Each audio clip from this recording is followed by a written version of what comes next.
اعوذ باللہ من الشیطان الرجیم بسم اللہ الرحمن الرحیم۔ حضرت ابو بکر صدیق رضی اللہ عنہ سے مروی ہے کہ ایک دن جناب رسول اللہ صلی اللہ علیہ وسلم صبح فجر کی نماز پڑھائی اور نماز پڑھا کر چاشت کے وقت تک اپنے مصلی پر ہی بیٹھے رہے۔ چاشت کے وقت نبی صلی اللہ علیہ وسلم کے چہرہ مبارک پر ضحک کے آثار نمودار ہوئے، لیکن آپ صلی اللہ علیہ وسلم اپنی جگہ ہی تشریف فرما رہے تاکہ ظہر، عصر اور مغرب بھی پڑھ لی۔ اس دوران آپ صلی اللہ علیہ وسلم نے کسی سے کوئی بات نہیں کی، حتیٰ کہ عشاء کی نماز بھی پڑھ لی۔ اس کے بعد آپ صلی اللہ علیہ وسلم اپنے گھر تشریف لے گئے۔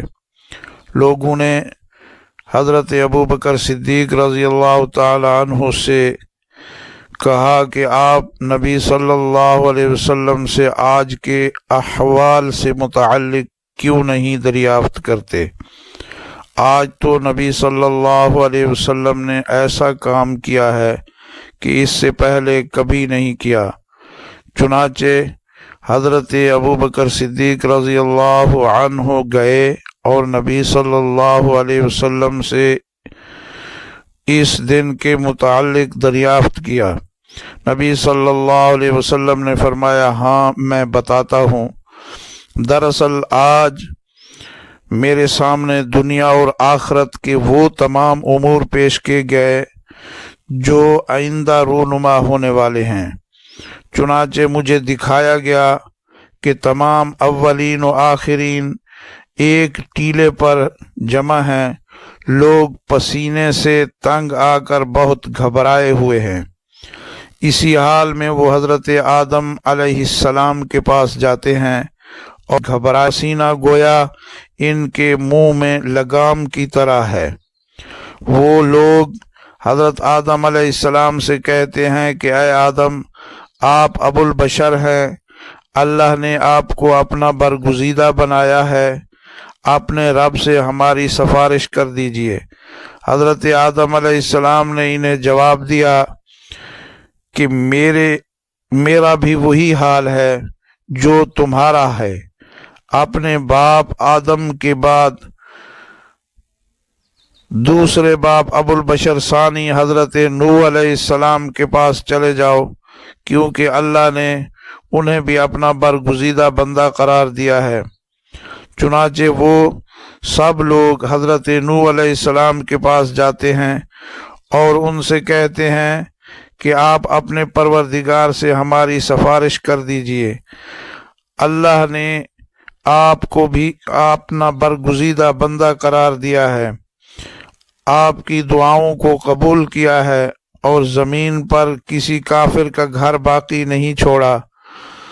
وہ جواب دیتے ہیں کہ تمہارا گوہر مقصود میرے پاس نہیں ہے، تم حضرت ابراہیم علیہ السلام کے پاس چلے جاؤ، کیونکہ اللہ نے انہیں اپنا خلیل قرار دیا ہے۔ چنانچہ وہ سب لوگ حضرت ابراہیم علیہ السلام کے پاس جاتے ہیں، لیکن وہ بھی یہی کہتے ہیں کہ تمہارا گوہر مقصود میرے پاس نہیں ہے، البتہ تم حضرت موسیٰ علیہ السلام کے پاس چلے جاؤ، کیونکہ اللہ نے ان سے براہ راست کلام فرمایا ہے۔ حضرت موسیٰ علیہ السلام نے بھی معذرت کر لی اور فرماتے ہیں کہ تم حضرت عیسیٰ علیہ السلام کے پاس چلے جاؤ، وہ پیدائشی اندھے اور برس کے مریضوں کو ٹھیک کر دیتے تھے اور اللہ کے حکم سے مردوں کو زندہ کر دیتے تھے۔ وہ بھی معذرت کر رہے ہیں اور فرما رہے ہیں کہ تم اس ہستی کے پاس جاؤ جو تمام اولاد آدم کے سردار ہے۔ وہی پہلے شخص ہیں جن کی قبر قیامت کے دن سب سے پہلے کھولی جائے گی۔ تم محمد صلی اللہ علیہ وسلم کے پاس جاؤ، وہ تمہاری سفارش کریں گے۔ چنانچہ نبی صلی اللہ علیہ وسلم بارگاہ خدا بندی میں جاتے ہیں۔ ادھر سے حضرت جبرائیل امین علیہ السلام بارگاہ الہی میں حاضر ہوتے ہیں۔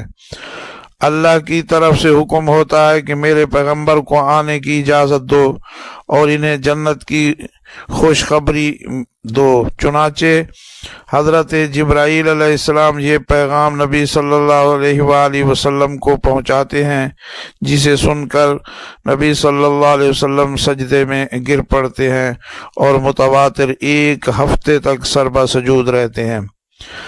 1 ہفتہ گزرنے کے بعد اللہ تعالیٰ فرماتے ہیں کہ اے محمد صلی اللہ علیہ وسلم اپنا سر تو اٹھائیے، آپ جو کہیں گے ہم اسے سننے کے لیے تیار ہیں، آپ جس کی سفارش کریں گے اس کی سفارش قبول کر لی جائے گی۔ یہ سن کر نبی صلی اللہ علیہ وآلہ وسلم سر اٹھاتے ہیں اور جو ہی اپنے رب کے رخ تابہ پر نظر پڑتی ہے اسی وقت دوبارہ سجدہ ریز ہو جاتے ہیں اور مزید 1 ہفتے تک سربا سجود رہتے ہیں۔ پھر اللہ تعالیٰ فرماتے ہیں کہ اپنا سر تو اٹھائیے، آپ جو کہیں گے اس کی سنوائی ہوگی اور جس کی سفارش کریں گے قبول ہوگی۔ نبی صلی اللہ علیہ وسلم سجدہ ریز ہی رہنا چاہتے ہیں، لیکن حضرت جبرائیل علیہ السلام آ کر بازوں سے پکڑ کر اٹھاتے ہیں اور اللہ تعالیٰ نبی صلی اللہ علیہ وسلم کے قلب منور پر ایسی دعاؤں کا دروازہ کھولتا ہے جو اب سے پہلے کسی بشر پر کبھی نہیں کھولا گیا تھا۔ چنانچہ اس کے بعد نبی صلی اللہ علیہ وسلم فرماتے ہیں، پروردگار تو نے مجھے اولاد آدم کا سردار بنا کر پیدا کیا اور میں اس پر کوئی فخر نہیں کرتا۔ قیامت کے دن سب سے پہلے زمین میرے لیے کھولی گئی، میں اس پر بھی فخر نہیں کرتا، یہاں تک کہ حوض کوثر پر میرے پاس آنے والے اتنے زیادہ ہیں جو صنعاء اور ایلا کے درمیانی فاصلے سے بھی زیادہ جگہ کو پر کیے ہوئے ہیں۔ اس کے بعد کہا جائے گا کہ صدیقین کو بلاؤ، وہ آ کر سفارش کریں۔ پھر کہا جائے گا دیگر انبیاء کرام علیہ السلام کو بلاؤ۔ چنانچہ بعض انبیاء کرام علیہ السلام تو ایسے آئیں گے جن کے ساتھ اہل ایمان کی ایک بڑی جماعت ہوگی، بعض کے ساتھ 5-6 آدمی ہوں گے، بعض کے ساتھ کوئی بھی نہیں ہوگا۔ پھر شہداء کو بلانے کا حکم ہوگا، چنانچہ وہ اپنی مرضی سے جس کی چاہیں گے سفارش کریں گے۔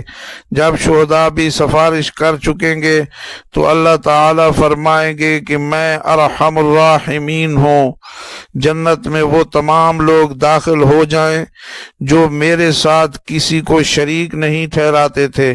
چنانچہ ایسے تمام لوگ جنت میں داخل ہو جائیں گے۔ اس کے بعد اللہ تعالیٰ فرمائیں گے کہ دیکھو جہنم میں کوئی ایسا آدمی تو نہیں ہے جس نے کبھی کوئی نیک کام کیا ہو۔ تلاش کرنے پر انہیں ایک آدمی ملے گا، اس کو بارگاہ الہی میں پیش کر دیا جائے گا۔ اللہ تعالیٰ اس سے پوچھیں گے کہ کیا کبھی تو نے کوئی نیک کام کیا تھا؟ وہ جواب میں کہے گا کہ نہیں، البتہ اتنی بات ضرور ہے کہ میں بیع اور شرع اور تجارت کے درمیان غریبوں سے نرمی کر لیا کرتا تھا۔ اللہ تعالیٰ فرمائے گا کہ جس طرح یہ میرے بندوں کے ساتھ نرمی کرتا تھا تم بھی اس سے نرمی کرو، چنانچہ اسے بخش دیا جائے گا۔ اس کے بعد فرشتے جہنم سے ایک اور آدمی کو نکال کر لائیں گے۔ اللہ تعالیٰ اس سے بھی یہی سوال پوچھیں گے کہ تو نے کبھی کوئی نیک کام کیا تھا؟ وہ کہے گا کہ نہیں، البتہ اتنی بات ضرور ہے کہ میں نے اپنی اولاد کو یہ وصیت کی تھی کہ جب میں مر جاؤں تو مجھے آگ میں جلا کر میری راکھ کا سرما بنانا اور سمندر کے پاس جا کر اس راکھ کو ہوا میں بکھیر دینا۔ اس طرح رب العالمین کبھی مجھ پر قادر نہ ہو سکے گا۔ اللہ تعالیٰ پوچھیں گے کہ تو نے یہ کام کیوں کیا؟ وہ جواب دے گا کہ تیرے خوف کی وجہ سے۔ اللہ تعالیٰ اس سے فرمائیں گے کہ سب سے بڑے بادشاہ کا ملک دیکھو، تمہیں وہ اور اس جیسے 10 ملکوں کی حکومت ہم نے عطا کر دی۔ وہ کہے گا کہ پروردگار، تو بادشاہوں کا بادشاہ ہو کر مجھ سے مذاق کیوں کرتا ہے؟ اس بات پر مجھے چاشت کے وقت ہنسی آئی تھی اور میں ہنس پڑا